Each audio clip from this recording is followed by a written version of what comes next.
지장경 강의 시작하겠습니다. 이어서 계속 읽어볼까요? 보광보살은 부처님께서 지장보살을 찬탄하심을 듣고 무릎 꿇어 합장하고 부처님께 아뢰었다. 세존이시여, 저는 오래전부터 지장보살께서 지닌 불가사의한 위신력과 큰 서원력을 알았사오나 미래 중생들을 이익되게 하고자 짐짓 부처님께 여쭈었나이다. 보광보살은 다 안다 모른다. 다 알고 계셨지만 누구들을 위해서?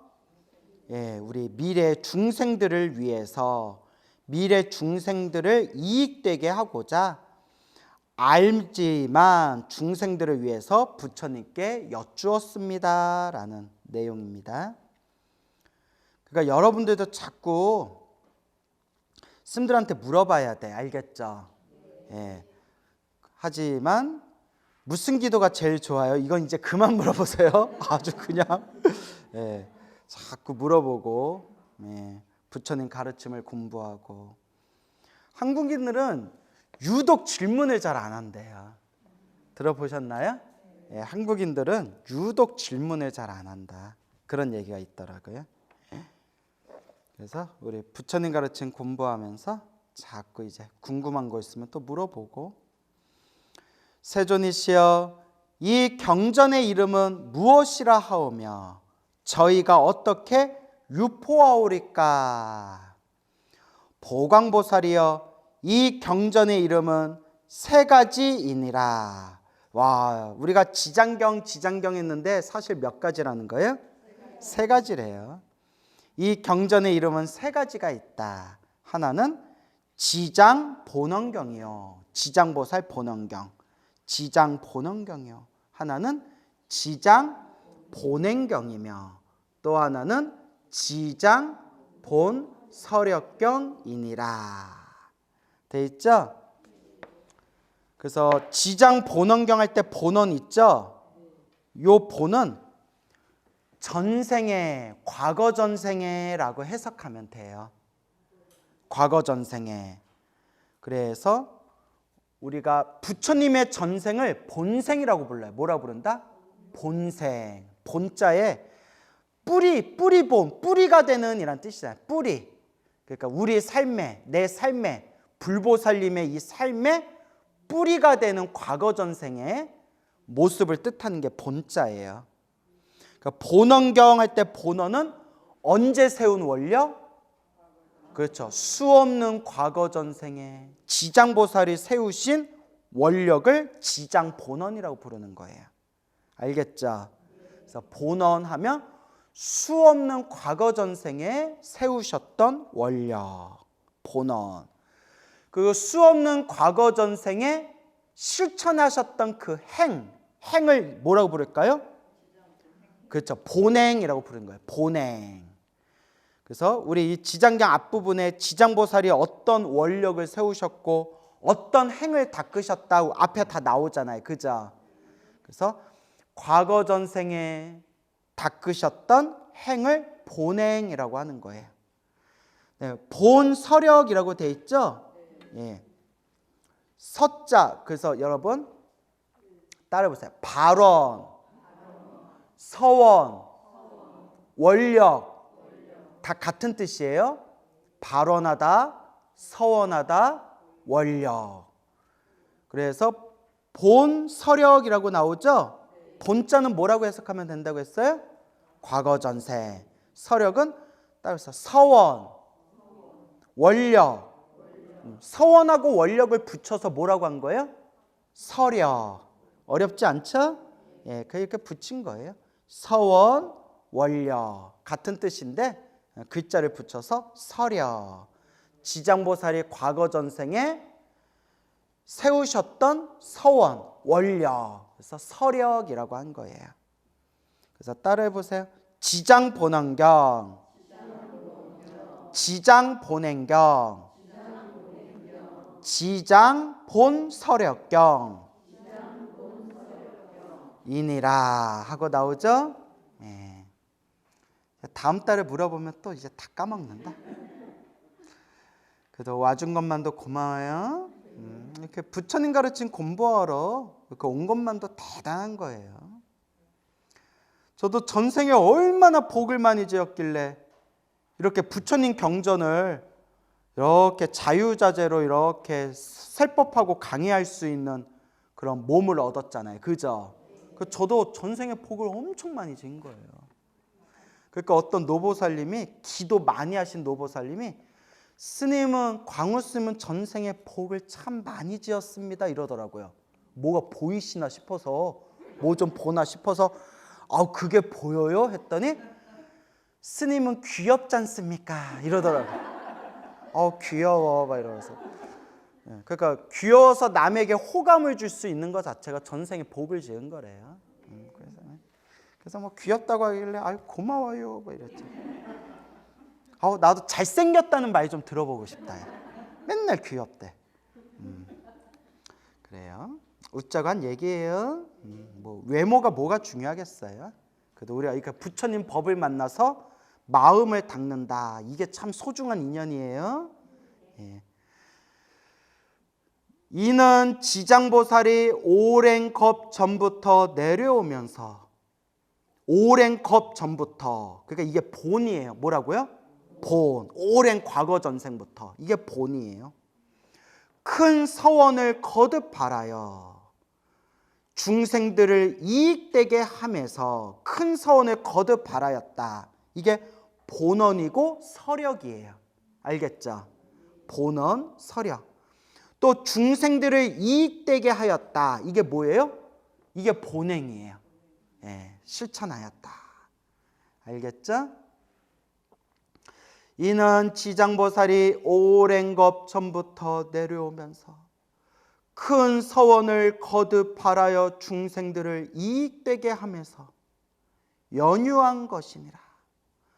너희는 이 서원에 의지하여 이 경전을 널리 유포하도록 하여라. 여러분 보세요. 74페이지로 돌아와서 지장보살의 이름을 듣거나 지장보살의 존상을 보거나 이 경전의 몇 글자 또는 한 개성 한 구절이라도 듣는 이는 큰 공덕을 얻는다는데, 하물며 이 지장경을 세상에 널리 퍼뜨린 사람은 얼마나 큰 복을 얻겠어요. 그렇죠. 그래서 우리 스님들이나 신도님들 중에서 이렇게 지장경을 책을 찍어가지고 옛날부터 세상에 이렇게 법공양이라고 하죠. 법보시 하는 분들이 많았어요. 그래서 이제 스님들에 따라서 금강경 법보시 하는 분도 있었고, 법화경 법보시 하는 분도 있고, 지장경 법보시 하는 분도 있고, 어떤 스님은 죽을 병에 걸렸는데 신묘장구다라니를 외워가지고 몸의 건강을 되찾은 뒤에 그 관세음보살 보문품하고 천수경 있죠. 천수경 신묘장구다라니, 천수경을 책으로 묶어가지고 법공양하신 분도 있고, 그렇게 부처님의 법을 널리 유포하여라. 부처님이 이 지장경을 세상에 널리 유포하여라 했는데 지장경 무시하면 되겠어요? 안 되겠어요? 그러니까 불교 공부를 안 하니까 그러는 거예요.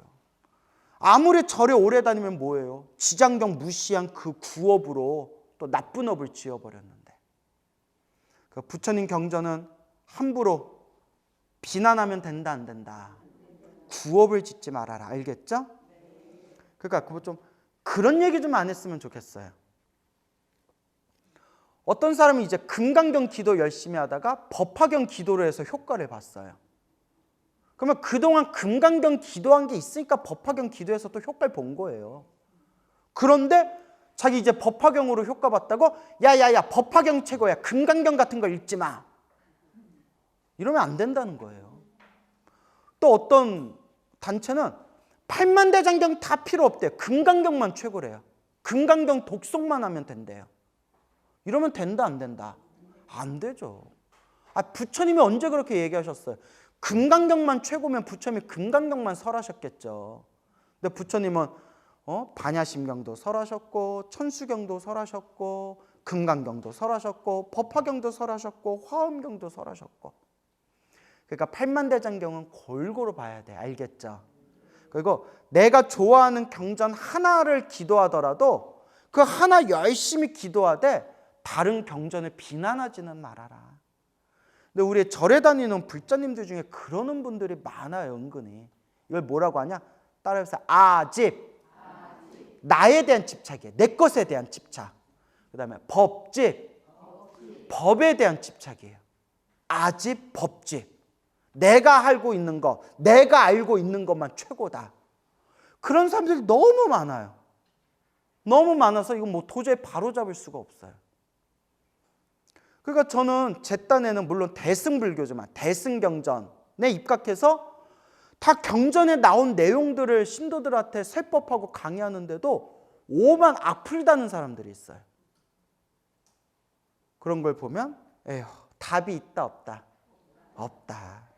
그래서 이제 밑에다 이제 답글을 달죠. 지장경 설법을 하는데 욕을 해? 너 지옥 떨어지면 지장보살이 너만 안 구해주신다? 이렇게. 쌤통이다 야, 막 이렇게.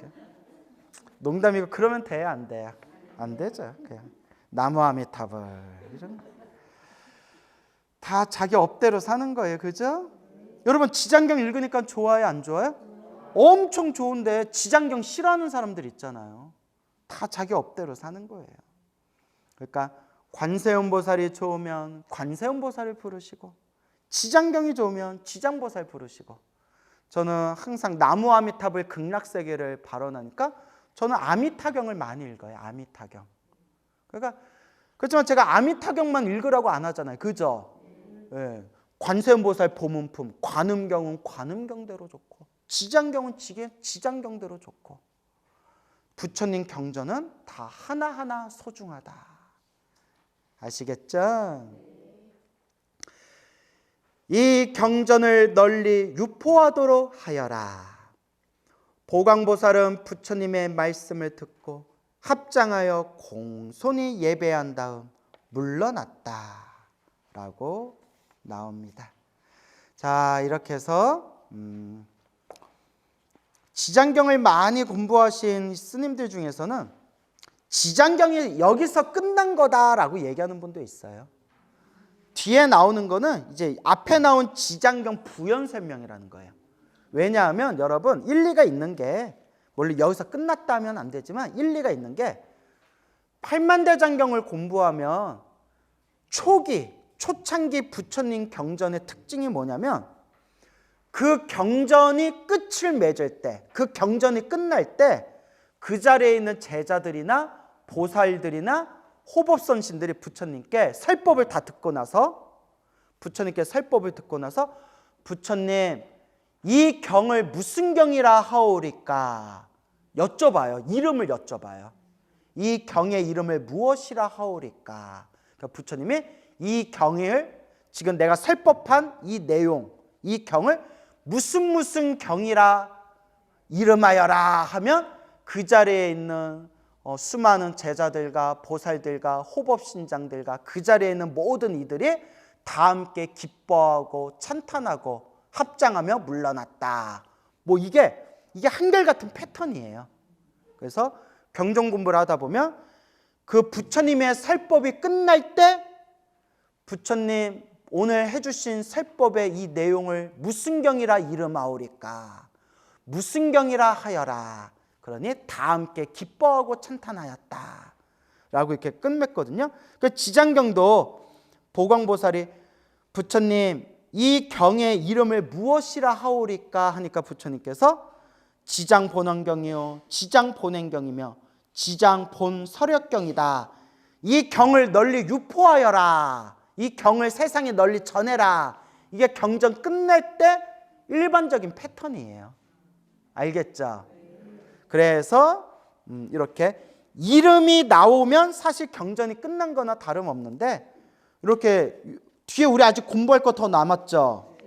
이런 게 이제 앞에 있는 내용을 그대로 부연 설명하는 이제 후대에 편집되어진 내용이 아닐까 라고 생각하는 분들도 있어요.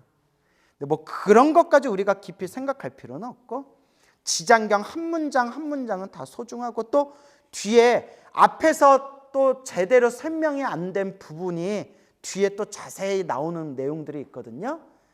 다만 그냥 경전 패턴대로 보면 이 경전의 이름을 무엇이라 하오리까, 이 경전의 이름을 무엇이라 하여라, 그게 보통 경전이 끝날 때 쓰는 그런 일반적인 패턴이다. 그 정도만 이해하세요. 그러거나 말거나 우리는 지장경 끝까지 봐야겠죠. 자, 76페이지 이익 존망품이라고 되어 있죠. 예, 이익은 그냥 이익되다라는 뜻이죠. 존은 있을 존, 무슨 존? 살아있는 사람, 아직 세상에 있으니까 있을 존, 살아있는 사람을 뜻하는 거고요. 망은 당연히 뭐겠어요? 없어질 망이니까 죽은 사람. 그러니까 존망 하면 살아있는 사람이나 죽은 사람이나 뭐가 있다? 이익이 있다. 무슨 경을 읽으면? 지장경을 읽으면, 지장보살을 의지하면, 그게 이익 존망품. 알겠죠? 그러니까 여기 분명히 지장경에 죽은 이와 산 사람이 함께 이익된다 나오잖아요. 그러니까 제발 어디 가서 지장경은 죽은 영가, 죽은 사람을 위해서 기도하는 거야, 산 사람을 위해서 기도할 땐 다른 기도해야 돼, 이런 말 하지 말라고요. 경전에 나온 대로만 얘기하라고요. 그래서 한번 읽어볼게요. 그때 지장보살 마하살이 부처님께 아뢰었다. 세존이시여, 제가 이 연부제 중생들이 행동하고 생각하는 것들을 살펴보았더니, 와, 저 이 구절 보고 충격받았어요. 죄 아닌 것이 거의 없나이다.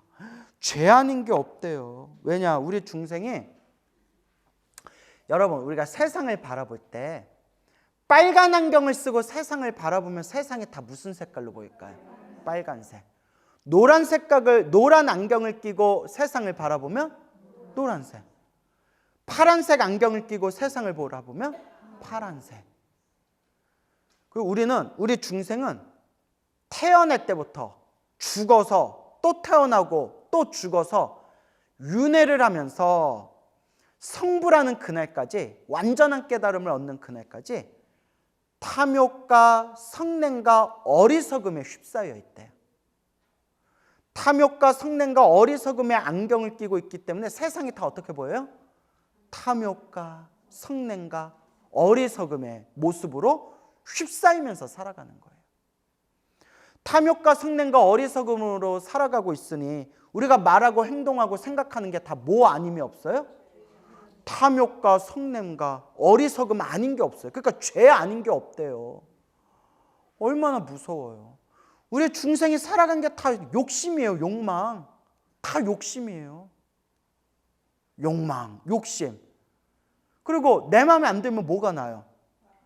화가 나잖아요. 그게 성냄이에요. 성냄. 그리고 욕심과 성을 내는 그 뿌리가 뭐예요? 어리석음. 탐욕과 성냄과 어리석음에 싹 휩싸이면서 살아가고 있는 이 남선부재, 연부재, 인간세계 중생들의 모습은 죄 아닌 것이 없다. 그러니까 저도 죄 아닌 게 없고 여러분도 죄 아닌 게 없어요. 그러니까 우리가 죄 아닌 게 없잖아요. 그래서 우리가 나쁜 짓, 못된 짓을 저지른 사람을 뭐라고 불러요? 죄 봐라, 죄. 이러잖아요. 죄 좀 봐라, 죄. 그 죄를 저지르고 있잖아요. 죄 봐라. 이거 다 일리가 있는 거. 어디 가서 얘기하지 마세요. 네, 곤란해져요. 나쁜 짓 저지른 사람한테 딱 뭐라 그래요? 죄 봐라. 죄를 저지르고 있잖아요. 참으로 죄 아닌 것이 없구나. 그러니까 해답은 하나밖에 없어요. 해답은 뭐 해야 된다? 닦아야 한다. 그래서 모든 인생의 문제의 해답은 수행밖에 없어요. 수행해라. 수행해라. 그래서 연불공덕이 중요한 거예요. 저 위대한 인도의 위대한 아라한이었던 나가세나 존자라는 아라한 스님께서 지혜가 총명하시고 번뇌가 사라진 거룩한 성자, 이 나가세나 존자라는 아라한께서 그리스의 왕이었던 밀린다 왕을 만나요. 밀란다 왕을 만나는데 왕하고 이제 토론을 해요. 왕은 이제 그리스의 수많은 철학자들 밑에서 공부를 해서 머리가 너무 뛰어난 거예요. 근데 어떤 주제를 토론을 하든 나가세나 존자, 아라한 스님을 이길 수가 없는 거예요. 그래서 마지막엔 결국 나가세나 존자에게 귀의를 해서 불교 신자가 되었다. 이런 내용이 나와요. 그 왕이 나가세나 존자, 스님께 여쭤봐요. 스님, 근데 이해가 안 되는 게 있습니다. 뭐가 이해가 안 됩니까? 평생 나쁜 짓을 저질렀던 중생도 죽기 전에 염불을 하고 죽으면 좋은 곳에 태어난다고 하는데, 나쁜 곳에 태어나야 할 악도, 지옥악이 축생의 업보가 사라지고 좋은 곳에 태어난다는데 이게 말이 됩니까? 그러니까 불교를 모르면 말이 돼요, 안 돼요? 안 되죠. 아니, 나쁜 짓을 저질렀으면 나쁜 데 태어나야죠. 근데 이해가 안 됩니다. 예, 그래요. 앉으세요. 나도 거사님이 왜 그러시나 그랬네요. 예. 내 법문에 감동받아서 엎어지셨나? 나 그랬어요.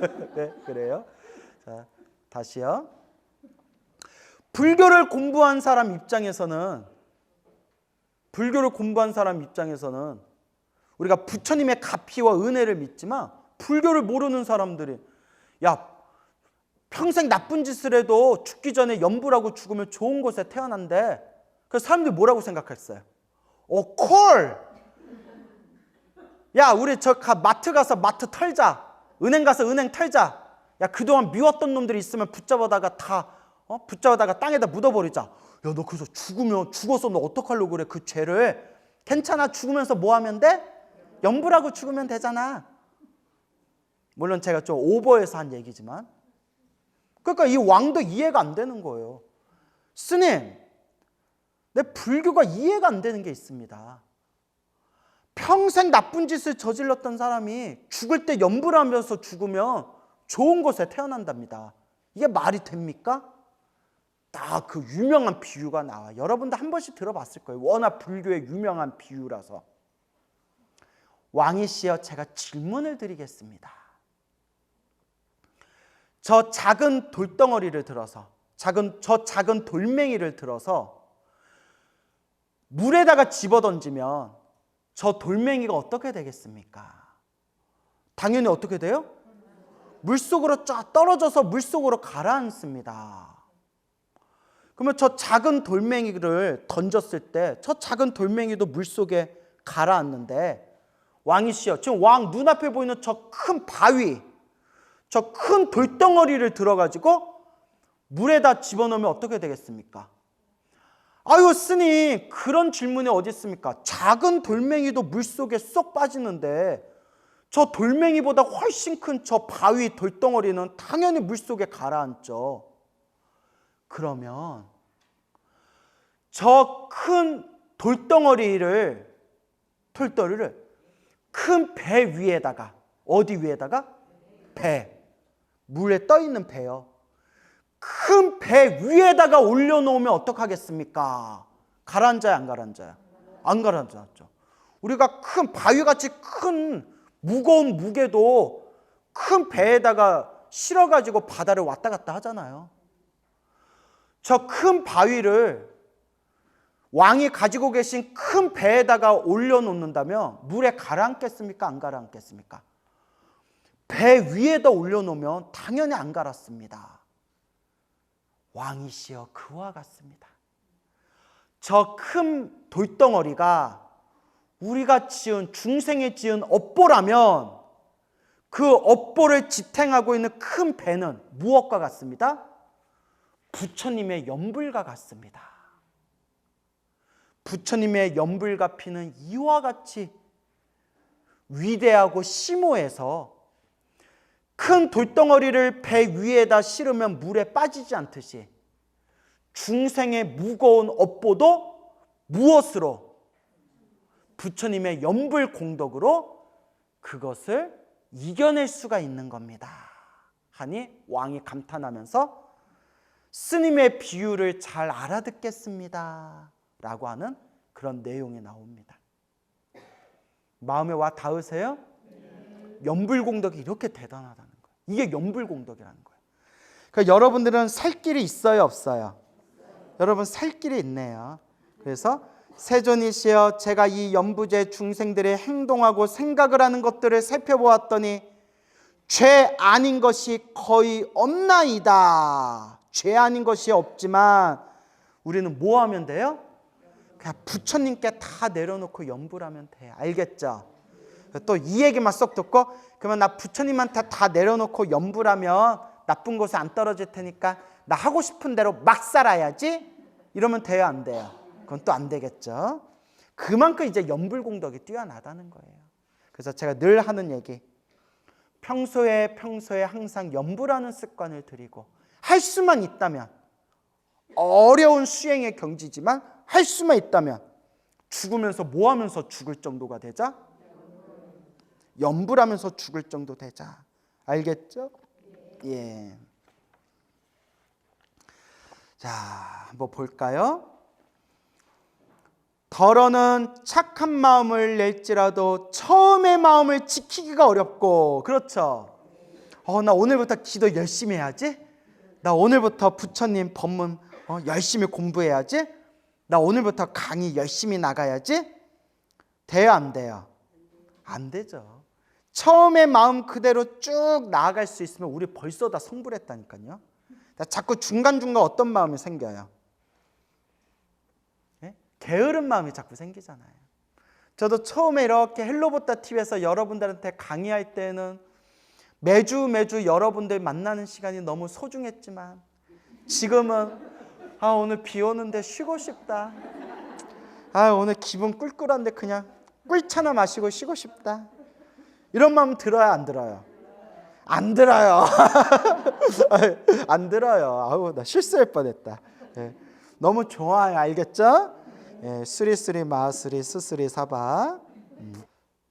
처음에 마음을 지키기가 어렵고 나쁜 인연을 만나면 생각마다 나쁜 업을 더하게 되나이다. 이걸 뭐라고 하면 물든다라고 표현해. 뭐 한다? 물들어 버리는 거예요. 여러분이 부처님 가르침을 가까이 하면 그만큼 여러분들이 향기로운 향 냄새에 물드는 거고, 여러분들이 나쁜 벗을 만나고 나쁜 짓을 하다 보면 여러분들 마음에 나쁜 기운이 물드는 거예요. 그러니까 무엇을 만나느냐, 내가 무엇이 물드느냐. 그래서 이 물든다라는 표현을 불교 용어로 따라해 보세요. 훈습이라고요. 훈습. 예, 전문 용어로 여러분이 훈습되어진 것이, 그러니까 백인 거, 이제 여러분들의 몸과 마음에 이렇게 여러분의 이제 새어들어서 여러분들 몸과 마음에 물들어진 그 훈습이 물들어진 그것이 업이 되었을 때, 그러니까 쉽게 말하면 습관이 되었을 때, 그 업의 습관을 두 글자로 뭐라고 한다고 했어요? 업습이라고 하는 거예요. 업의 습관이 된 거예요. 그 어떤 사람은 그냥 지나가다가 목탁 소리 듣자마자 마치 발걸음이 자기도 모르게 법당에 들어가서 부처님 참 좋으시다 하고 딱 불자되는 사람도 있고, 어떤 사람은 아무리 좋은 얘기해주고 아무리 어머니가 절에 데려가려고 그러고 아무리 부모님이 자식을 위해서 기도해줘도 부처님 가르침에 전혀 관심 없고 복을 지을 줄도 모르고 선업을 지을 줄도 모르고 밖에 나서 막 미쳐 날뛰는 사람들도 있어요. 그 업습, 못된 나쁜 업의 습관이 너무나 그냥 뿌리까지 깊이 그렇게 이제 물들어서 그런 거예요. 그러니까 여러분, 빨래도 나쁜 게 물들었을 때 빨래도 때가 탔을 때 연하게 때가 탔으면 빨래하기가 어때요? 쉽잖아요. 그런데 막 그냥 진흙탕이나 시뻘건 김치국물이나 하여튼 뭐 오래된 누런 때 같은 거는 아무리 빨아도 좀 어때요? 그걸 깨끗하게 빨기가 어렵잖아요. 훨씬 더 공을 많이 들여야 되잖아요. 우리 마음이 그렇다는 거예요. 그러니까 스스로를 돌이켜봐야 돼요. 나는 어떤 에너지가 더 많이 물들어 있는가? 여러분, 좋은 에너지가 더 물든 것 같아요? 나쁜 에너지가 더 물든 것 같아요? 그렇죠. 좋은 에너지가 물들었을까? 이런 날에도 이렇게 여러분들 부처님 가르친 공부하러 온 거잖아요. 근데 문제가 뭐냐? 여기서 공부할 때는 당장이라도 성불할 것 같은데 나가면 또 뾰로롱 또 이상해져 버려요. 원래 상태로 돌아가요. 그래서 자꾸 닦는 수밖에 없어요. 그죠? 그래서 물든다. 뭐 한다? 그러니까 자꾸 우리가 좋은 게 물들어야 돼요. 훈수. 그래서 깨달음의 에너지가 물드는 걸 전문 용어로 따라해보세요. 무르훈습. 무르훈습이라고 불러요. 무르훈습. 무르. 번뇌가 없는 훈습이다. 그리고 우리가 윤회하는, 태어나고 죽고 윤회하면서 생기는 업의 습관이 물드는 걸 반대말로 따라해보세요. 유르훈습. 차이 알겠죠? 무르훈습 하면 깨달음의 에너지가 물든다는 거고, 유르훈습 하면 이제 윤회하는 에너지가 물든다는 거예요. 그렇게 알고 계세요?